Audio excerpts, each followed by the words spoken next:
With us now, Matthew Palazola, Senior P&C Insurance Equity Analyst for Bloomberg Intelligence. He's brought a friend as well, that is the squishmallow Warren Buffett, which I should say, Matt, before we get into the substance of these earnings, this is a Berkshire Hathaway. This is part of the conglomerate.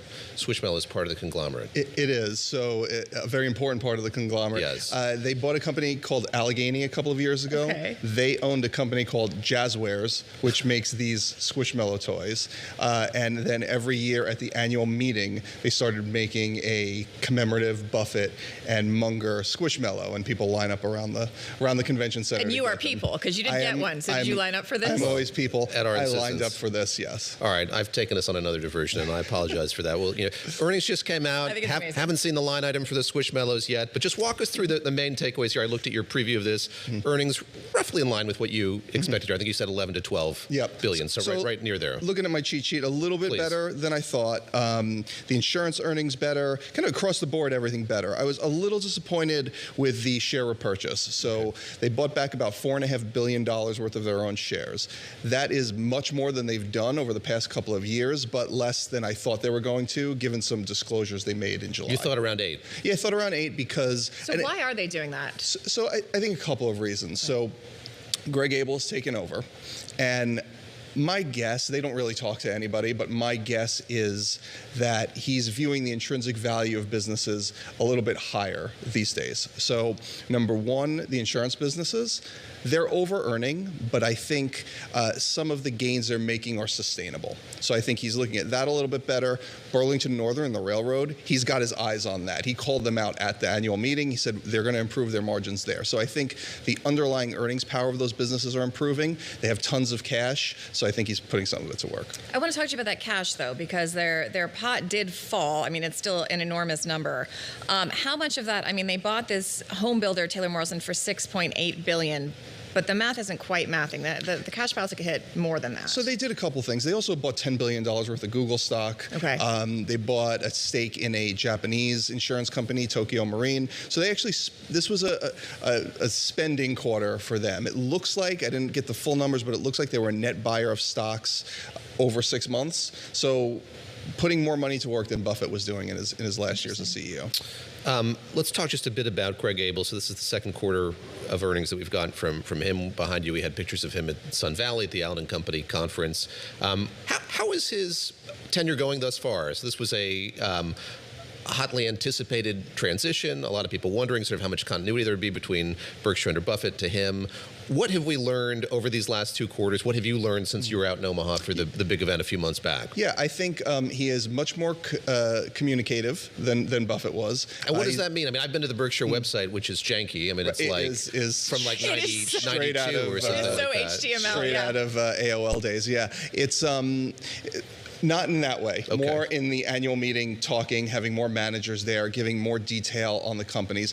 Buffett was always, it was great to hear his kind of wit and wisdom, but he was really not talking too much about the operating results of the companies. Interesting. So Abel is doing that. He seems to be much more focused on the operations of the companies, the nitty gritty. Buffett had said over the past couple of years that he was passing people off to Abel regardless. So he was kind of running the ship for a while anyway. Yeah. So I like what he's doing so far. Impressed, especially like seeing him put capital to work.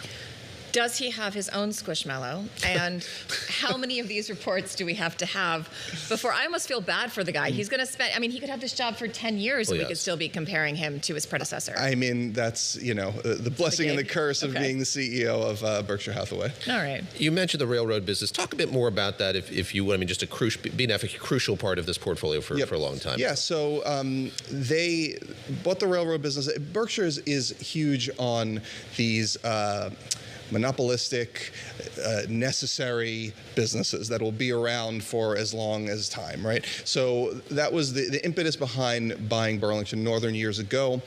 What has happened is the metrics versus public peers are just worse. So their operating ratio, which is a railroad metric. I'm an insurance guy, but Moonlight is a railroad guy. Sure.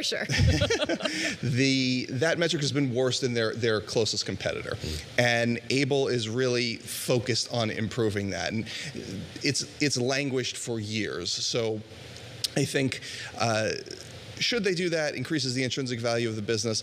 It's still a great business for them, but it needs improvement.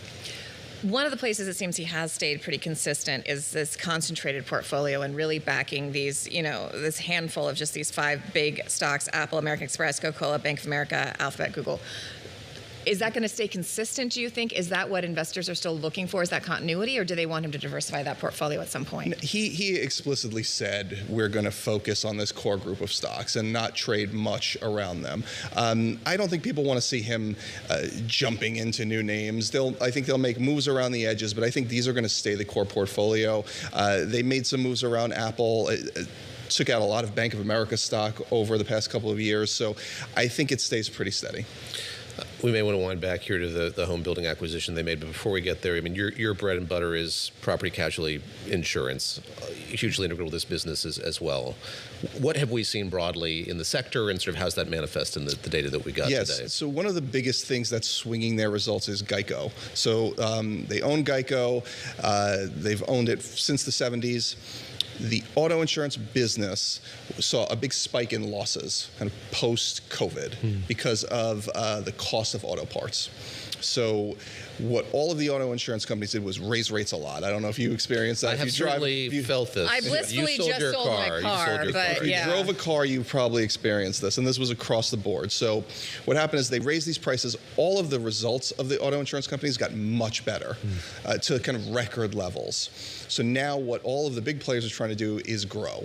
So they're all now fighting. So the pro tip is shop your auto insurance around. Good for the consumer. Because they're not going to just lower your price, but if you shop around, you probably get a better deal on your auto insurance because all of the big names are fighting. So that's going to be the big story, is the swing in the auto insurance results, and that will, by billions of dollars, swing their earnings. He plays in railroads, and he plays in insurance recommendations as well. Multifaceted. Wait, before we let you go, I want you to play in home building. Okay. I want to go back to this Taylor Morrison acquisition because it did seem like an odd time to be betting on the home building market in the U.S. And we were talking in the newsroom, we were like, well, maybe they also build data centers. No, they build homes. Yeah. Why now? And this was something that was like cheered by Buffett. He said this was a great acquisition. So they have home building businesses that they own. Yeah.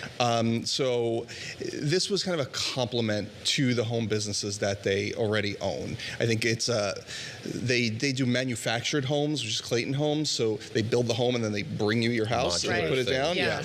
This is more building more higher end homes on site. So it was a nice complement to the businesses that they own. Berkshire is not looking to time things and get it kind of right at the exact moment. I think they want to be in these necessary businesses. Like home building is going to be necessary over time. So I think that was probably the impetus for this deal, rather than, maybe now's the exact right time to buy this company. All right. Let me ask you lastly here just about the stock. Maybe we can kind of end on that. So up, 3-ish% here over the course of the year. You don't have to follow the S&P that closely to know that is lagging behind where the S&P is. What is your read on, what are folks' read on sort of how the stock is doing relative to the broader index? Yeah, I mean, the one of the curses of Berkshire is it gets seen as this market proxy, but not the current market, which is now dominated by AI. I think, this stock is the quintessential anti-AI name, right? So I think when you see those swings in tech, it should probably go the other way, but it hasn't.